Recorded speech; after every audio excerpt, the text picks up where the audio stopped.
Good evening, ladies and gentlemen. Thanks for joining us here at Full House Games. I'm your host, Caleb, and joining me today is Ben, and you're watching round one of the WMCQs from the 17th of August, 2014 at Good Games Brisbane. So I believe we're looking at Thor here on the right. He's playing Golgari Devotion, and on the left we're seeing a black-green Planeswalker. So similar decks. I imagine both sort of black-green attrition decks from their names. Do you know anything about Thor's deck? I'm interested in the Golgari Devotion because a lot of the Golgari decks that I've seen tend to be just more rock focused, not really using that, not really using Gary as the finisher. Maybe move down the court, move the curve a little bit. I don't actually know the full setup of a Thor's deck here. Simply that it is it is a net deck from what I understand. He might have his own special touches on that one. But yeah, there is a deck called Devotion to Golgari, which is sort of net deck. At the end of the day, I imagine we're looking at two black-green attrition decks, just rock decks mirroring off with each with a slightly different take. So we've got an Urborg here and two Ograms to lead us off on either side. And that's a nice Mutavault there, because with the Urborg in play, Colin can actually capitalize on that black mana to sort of cast an Abrupt Decay if he wants to. Just a lot of draw go here. I imagine people sitting on a lot of answers and not particularly threats as these mirrors tend to go. Yeah, something you'll often see in the Jund decks and whatnot is a lot of just draw go because you've got all your kill spells in hand and or just a lot of answer threat, nothing really happening on board. Just a lot of people staring at each other. But and it is standard, so it's a bit of a slower. Yeah, I'm wondering if we're going to be coming in with this Mutavault at any point, or we're just scared of maybe getting hit by a Bile Blight or something like that. Maybe not a Bile Blight, but yeah, you might see maybe a Hero's Downfall or a Pharika's Cure come in, gain 2 life, and sort of really set you behind when you've just activated that Mutavault. And we have a Lifebane Zombie revealing. All right, nice. Revealing his hand, so obviously doesn't hit much here, but we get free information, so that's always good. So it's gonna hit a Caryatid or a Reaper, and if I'm Thor, probably taking that Reaper.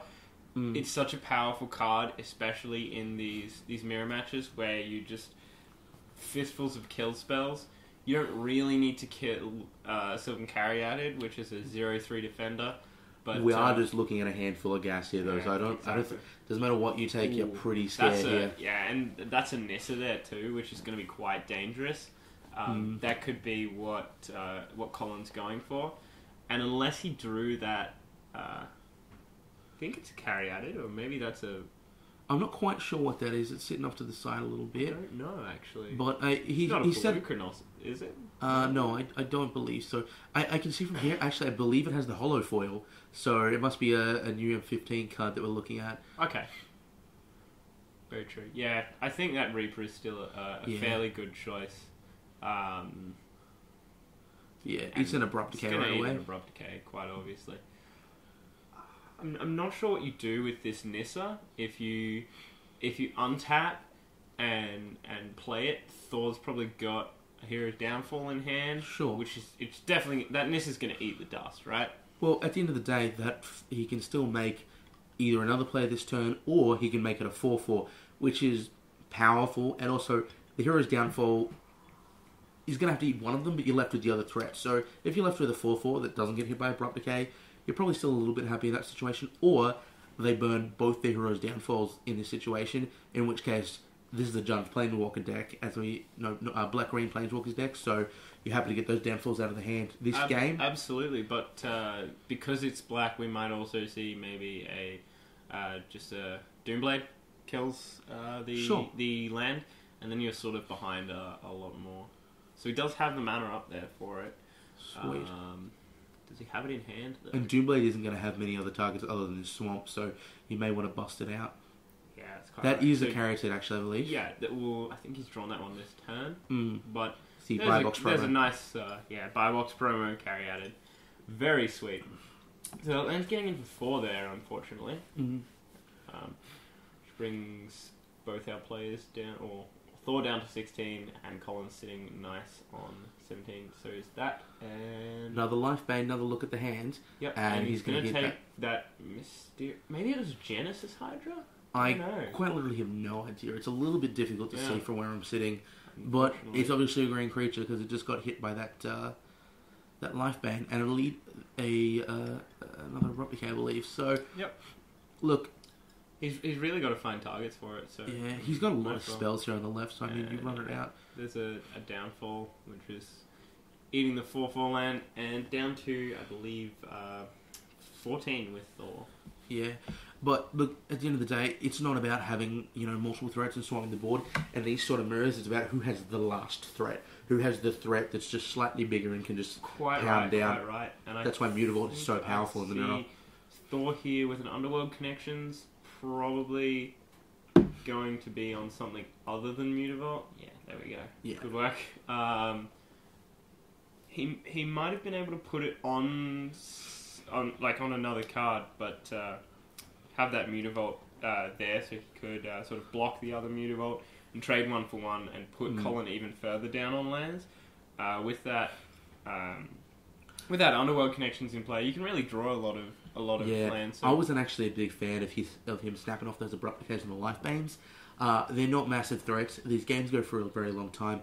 You could perfectly happy chump with your Mutavault. I mean, it is a stone rain, but this game is not going to be over anytime soon. Really, the Underworld is going to win or lose the game here. So you really want to Intimidate though. There's a lot more you got to worry about. You got to have your own Mutavault can block it. Mutavault's not an artifact. I thought you had. Is it colorless?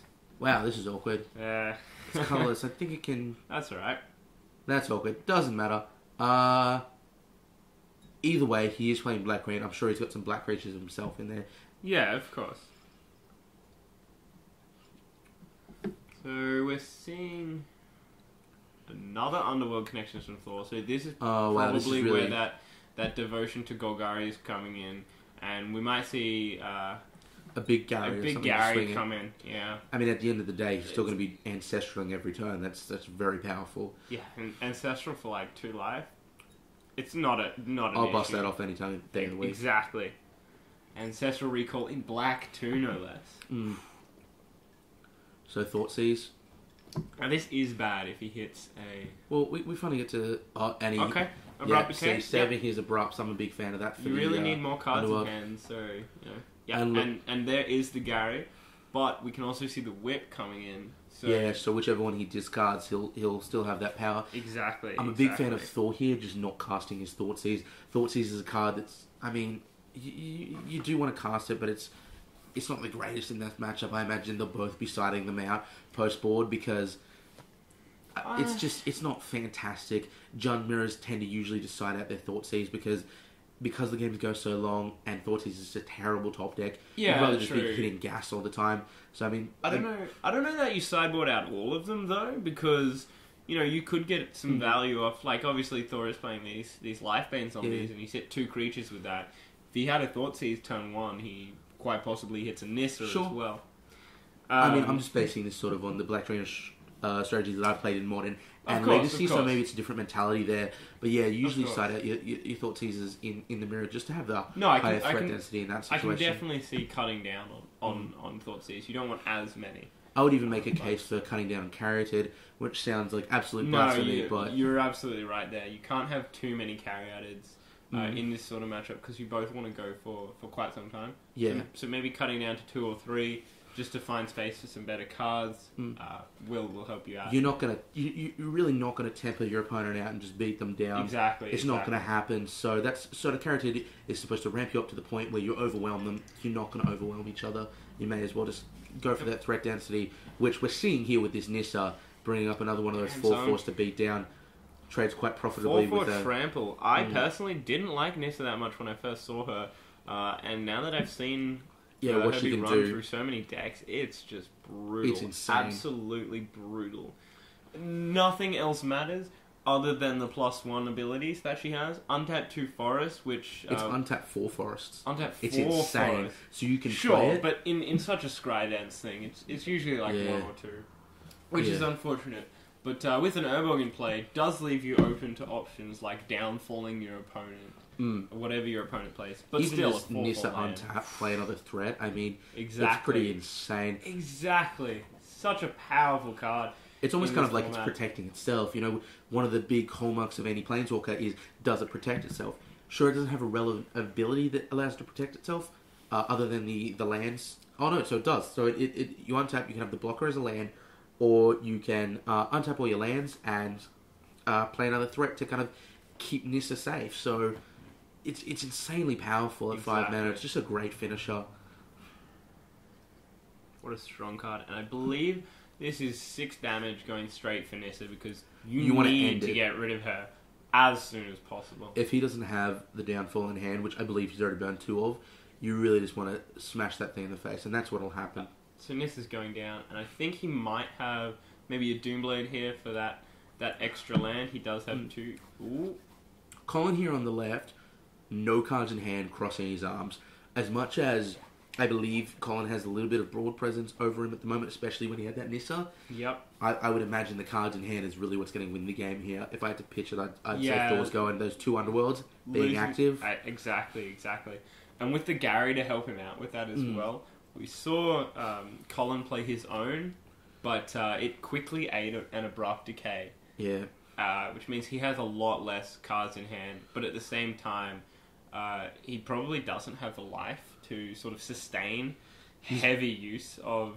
I wonder how much he's been down at this point, coming in with the 4/4. It's really only been the... Oh, do you mean Thor? I'm in Colin because I'm just curious as to his life total because he's swinging with that 4/4. I might want to hold that back on defense. He literally has nothing. Thor can't swing in with anything without just it dying to that 4/4 land there. And then the other one would get blocked by the Caryatid, so you'd only be getting in for 2 and losing a creature. That's not a profitable attack for Thor. But maybe he's just in a position where he goes, look, Thor has all these cards in hand, and maybe I can just race. That's very true. Speaking of that Caryatid, I'm surprised he didn't animate that Mutavault and maybe save his Nissa for another turn just to get... You know, he's got so much land presence. A second 4/4 would have just beaten real hard. Absolutely. 8 damage a turn is ridiculous, and Thor probably can't deal with it if he had to swing in with all his creatures just to take it down. And he could have traded off the Mutavault. I mean, that's not a big deal. Yeah, with so much land in hand, you know, turning your 2/2 land into a 4/4 and then swinging for 8 is just absolutely devastating for Thor in this position. So I mean, maybe he's not seen that one properly, or I think he's just sort of weighted up and maybe taken it down. I don't know, man. A Planeswalker in play That does seem powerful. is a lot more powerful. What was he swinging? He was swinging than for a 6. 1/1 land. Nisha had +1, which she has to. So I think if he'd blocked with the Mutavault, was the Mutavault maybe tapped out? I feel like he would have done that if he had the opportunity to. It seems odd. Okay. Thor's gonna play an extra land, and alright, so Thor maybe tossing up. Oh, what's he casting here? Alright. Another Probably Gary. another Oh, Gary. that's going to be hit 8 at this point. That's That's insane. absolutely brutal. And the other one's going to eat a downfall, which in is response to the pretty trigger. much all you can do. Yeah, in response to the trigger. This way, It's you can't still swing with 2. It's still 6. Still and 6 life. That's nuts. So It's a big life swing. You know, think- that means, yeah. put it this way, that's 6 damage he's dealt, and that's 6 cards he'll be able to draw that he may have not been able to see. Exactly. When you put it that And way, he's that's got just insane. He's got the 2 swamps there, probably representing, you know, a maybe a downfall or a Doomblade. He also has an untapped Underworld Connections, So he which can is just draw into something more else. draw power. Like, this is nuts for This is Thor. insane. Thoughtseize Thoughtseizes. is not a good top deck here. This is really not what he wanted to see. I mean, it's decent because Thor just has so many cards in hand, but I don't know. Looks like he's going to bust off maybe a downfall or something now and clear up that Think- land before he gets sniped out of his hand. It probably has to be a Doomblade here, right? I'm pretty sure I saw a Bile Blight in Thor's hand, but he can't bust it out this early. Okay, he's just gonna let it go. resolve. Lots of land and a Thoughtseize of his own, and we see just how bad that is for the matchup. It just... Yeah. The game goes so long that it doesn't do much. Right, and if you're both just in top deck mode, you can just leave a land in hand, even. Yeah. And your opponent goes to Thor, sees you, and it just whiffs for them. It's 2 life lost for you. It's really bad. You're right. So I think probably cutting down to one Thor sees. It depends what you got to bring in. If you've got all the gas in the world to bring in, you just sign them all out. Maybe Duresses for Thor, just because he's got those.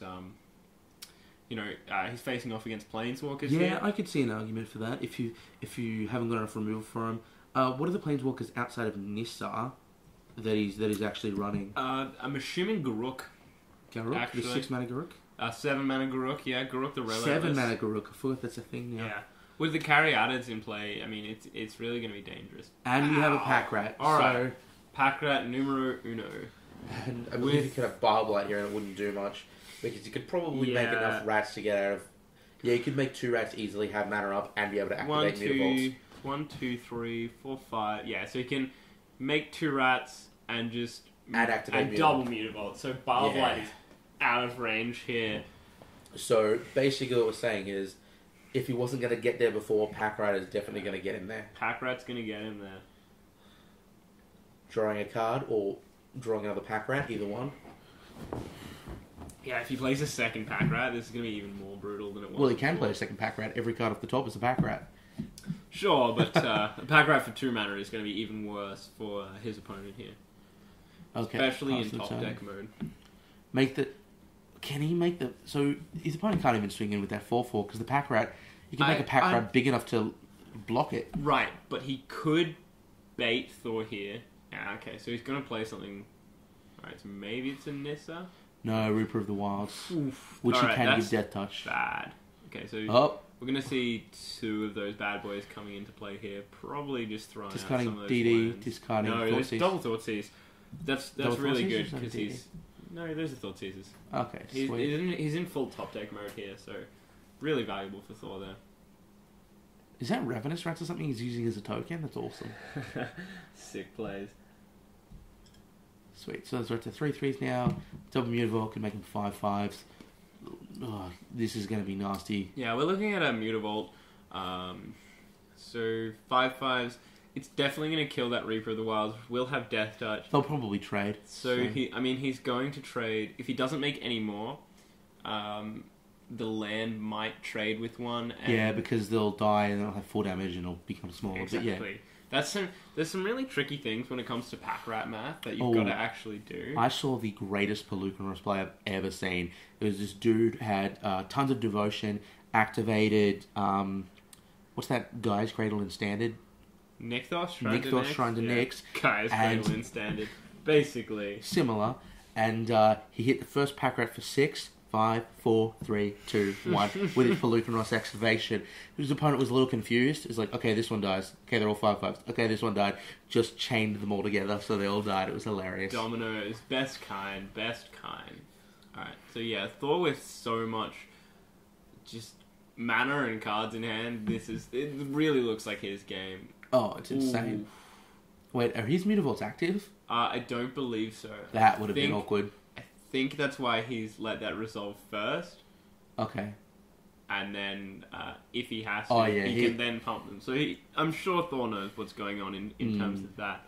And that's probably a giveaway for your opponent when that happens. Yeah. And he's even done it before blockers. So that's even more of a just blowout for his opponent here. That's insane.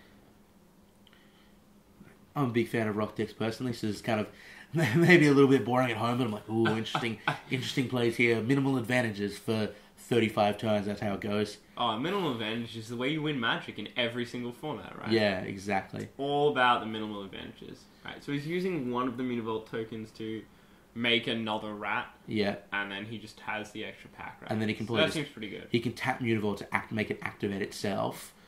And just get a bunch of mat and just make those huge. I think he wants to hold off on that though, because he has the 5, which is going to kill the Death Touch Reaper here.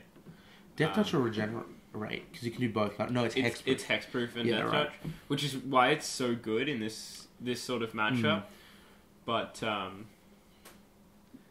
Unfortunately, a little bit too little, too late. Two rats die, and the Carriata is going to die. So Colin's, really thinking about that game too. I really hope we see him see out the side out that Carriata. It's done nothing. I believe he gets 1, 2, 3, 4 scry triggers. And Thor really wants to leave that Mutavault untapped here because that allows him to survive a Bile Blight next turn, right? So, But you know what's better than 4 Scry Triggers? Actually just drawing 2 cards every single turn for the past 10 turns. Yeah, and that's what's going to have won him the game here. Yeah. I don't want to count him. Yeah, there we go. And we see the concession. We don't want to count him out, but Colin's out, right? Colin's out. He's just done. It's unfortunate. And the Rock Mirror, and one of them has been drawing cards for the past 10 turns. This is... Absolutely. That's all it takes. I mean, you look at, in more Eternal formats, Dark Confidant, if you have a Dark Confidant active for 3 turns in that matchup, your odds go up to like 90-10. Like, it's stupid. Exactly. Just that extra card advantage, what that gives to you. If he kills it after 3 flips to it, you just have 3 more cards in hand, and that's insane in this matchup. That's right. And I think you're right there in that he probably needed to hold off on those Abrupt Decays. He busted them off way too early. Yeah.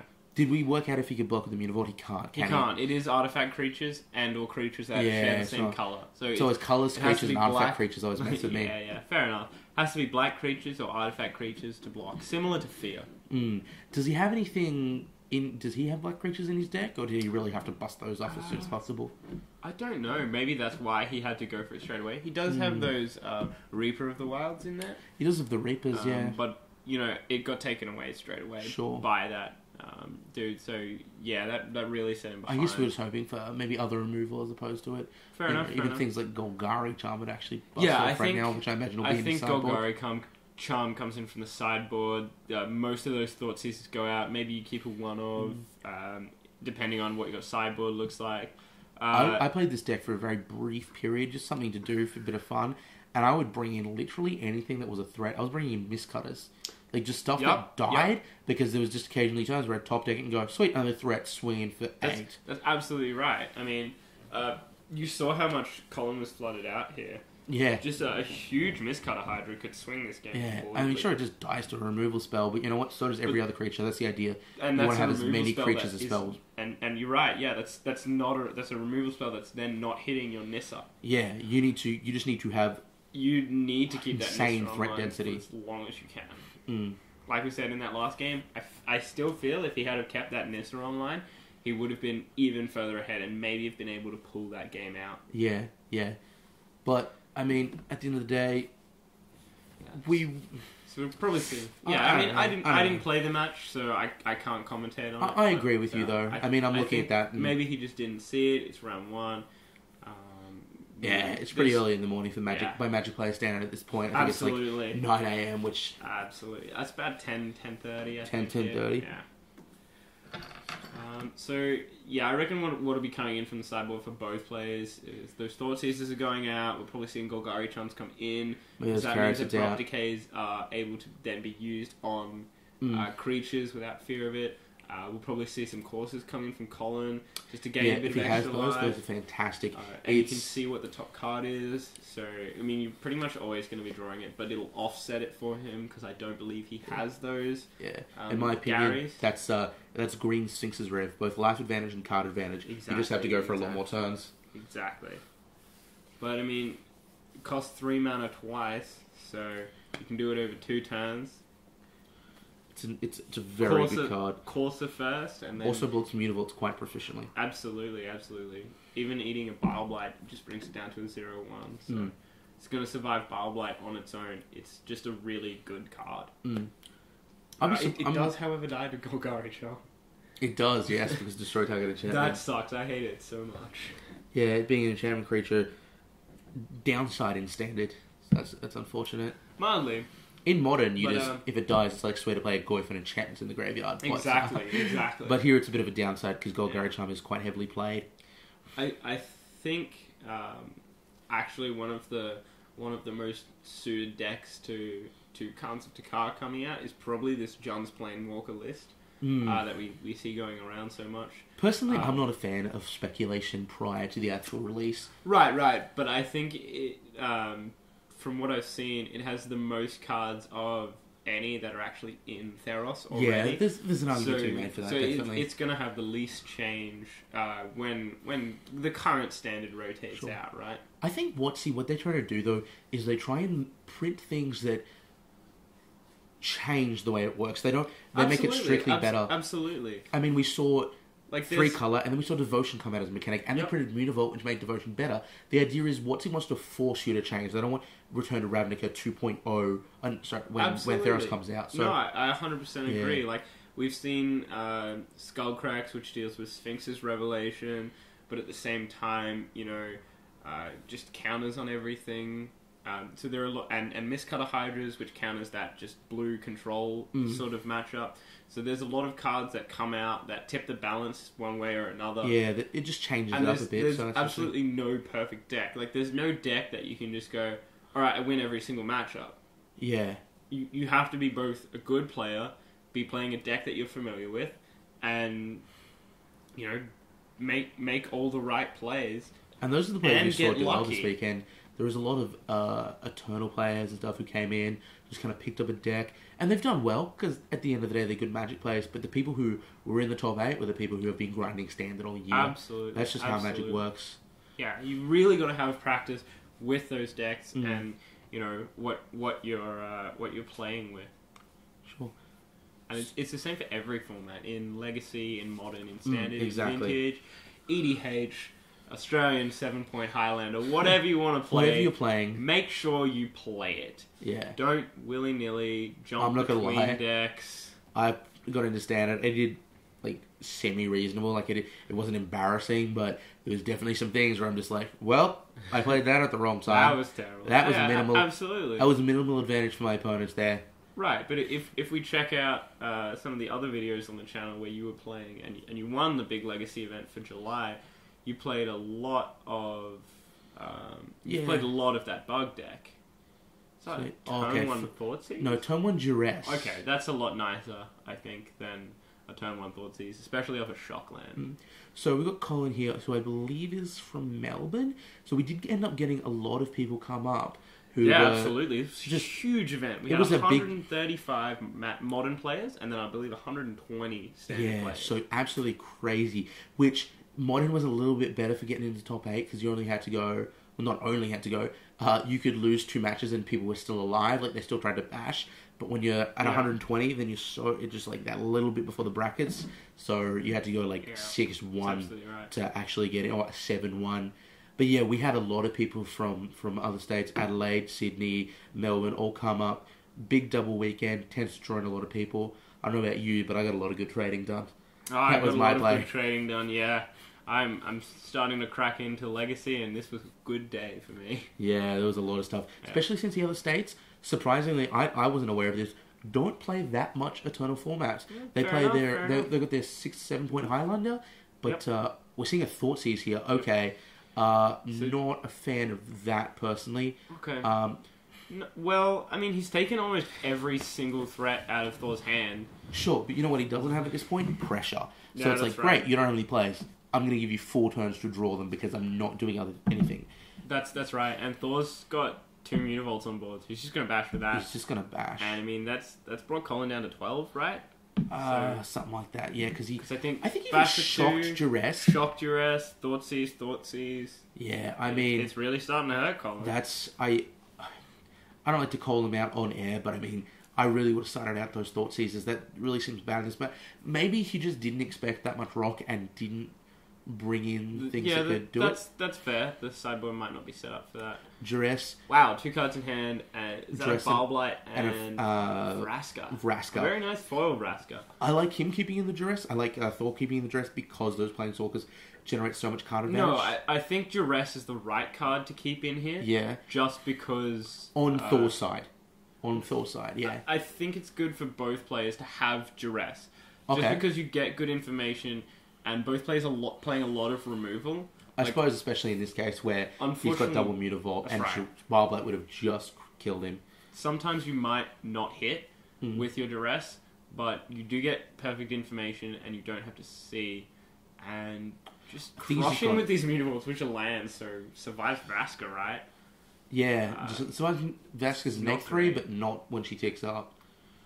So Sure, but if they're just coming straight at Colin, mm, and Thore might just be hoping to draw, you know, an answer here, which a downfall, and he did get the scry off. And see, there's why the duress is sort of bad, and the thought seizures are bad off the top of your deck, because they don't actually do anything, right? yeah, exactly. This matchup's so attrition based. Yeah, Thore's just reading Vraska, seeing what he can do to kill it.